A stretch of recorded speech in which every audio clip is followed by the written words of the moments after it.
আসসালামু আলাইকুম। যারা সেলস নিয়ে কাজ করছেন তারা আসলে অবশ্যই তাদের মুখে সবসময়ের জন্য কিছুটা হাসি থাকলেও হাসির ভিতরে আছে অনেক কষ্ট, অনেক যন্ত্রণা। এটা শুধুমাত্র যারা সেলসে আমরা চাকরি করতাম তারাই বলতে পারি যে আমাদের হাসিটা অনেক শুষ্ক থাকে, কিন্তু হাসির ভিতরে থাকে অনেক বেদনা, অনেক কষ্ট, যেটা শুধুমাত্র সেই জানে যে কোম্পানির কতটা প্রেশার নিয়ে চলতে হয়, কী পরিমাণে প্রেশার আমাদেরকে কোম্পানি দিয়ে থাকে। যেটা আমরা আসলে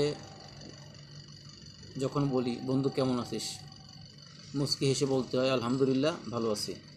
কিন্তু আসলে মূলত যারা ভালো আছি বলি, অবশ্যই আলহামদুলিল্লাহ সবসময় বলাটা উচিত, কারণ আল্লাহ আমাদেরকে যেহেতু সৃষ্টি করে পাঠিয়েছেন, আমরা এখনও সুস্থ আছি, এই জন্য সর্বাবস্থা আল্লাহর নিয়ামত যেহেতু আমরা পাচ্ছি, এই জন্য শুকরিয়া আদায় অবশ্যই করি আলহামদুলিল্লাহ। কিন্তু যারা আমরা এই সেলস পেশাকে আমরা পেশা হিসাবে গ্রহণ করছি, আমাদের প্রতিটা স্টেপে অনেক কষ্ট থাকে। বিশেষ করে যারা এসআর ভাই আছেন তাদের তো আসলে অনেক কথাই নেই যে আগামী দিনের কী প্ল্যান, প্রত্যেক সপ্তাহের ডিউ প্ল্যান, টিএসএম ভাইয়েরা প্রত্যেক সপ্তাহের ডিউ প্ল্যান, 2 দিন পর ডিউ প্ল্যান, প্রতিদিন ডিউ প্ল্যান। তো আসলে এতটা প্রেশার যখন কন্টিনিউ থাকে, এর মধ্য থেকে আবার অনলাইন মিটিং, বিশেষ করে করোনাকালীন সময় থেকে যে শুরু হয়েছে অনলাইন মিটিং, সেটা অত্যন্ত বিরক্তিকর, অত্যন্ত তিক্ততা, যেটা সকাল নাই, রাত নাই, দিন নাই, দুপুর নাই, নামাজ নাই, রোজা নাই, অল টাইম শুধু যখনই মন চেয়েছে সিনিয়র বসরা মিটিং ডেকে বসছে। আসলে এই মিটিংটা ডেকে আমি বলবো একটা, হ্যাঁ অবশ্যই আপনারা মিটিংটা দরকার আছে, আপনাদের প্রয়োজনীয় কথাগুলো বলেন, সংক্ষেপ করেন, কথাগুলো শেষ করেন। ঘন্টার পর ঘন্টা মিটিং চালিয়ে মানুষকে এতটা বিরক্ত, এতটা কষ্ট কেন দিচ্ছেন, এটা আমার বোধগম্যের বাইরে। এখন এসআর ভাই যখন মার্কেটে আসে, যখন টিএসএম স্যার আপনি যখন তাকে কন্টিনিউ মিটিংয়ে রাখতেছেন, সে কাজটা করবে কখন, সে কখন কাজ করবে একটু আমাকে বলবেন।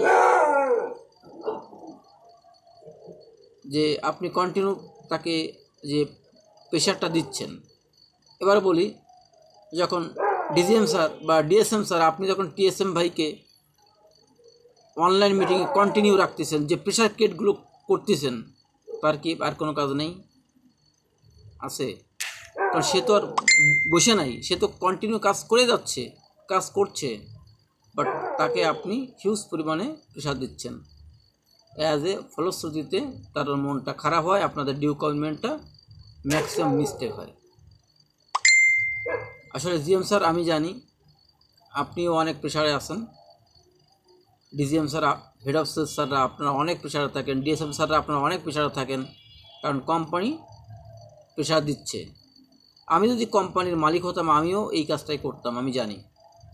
তবে আপনারা একটু মেনটেন করে তাদেরকে একটা নির্দিষ্ট সময়টা দিন, যে অমুক সময়টা মিটিং হবে, অল্প সময়ের জন্য গুরুত্বপূর্ণ কথাগুলো বলে শেষ করে দেন। সেটা কিন্তু আপনারা করছেন না।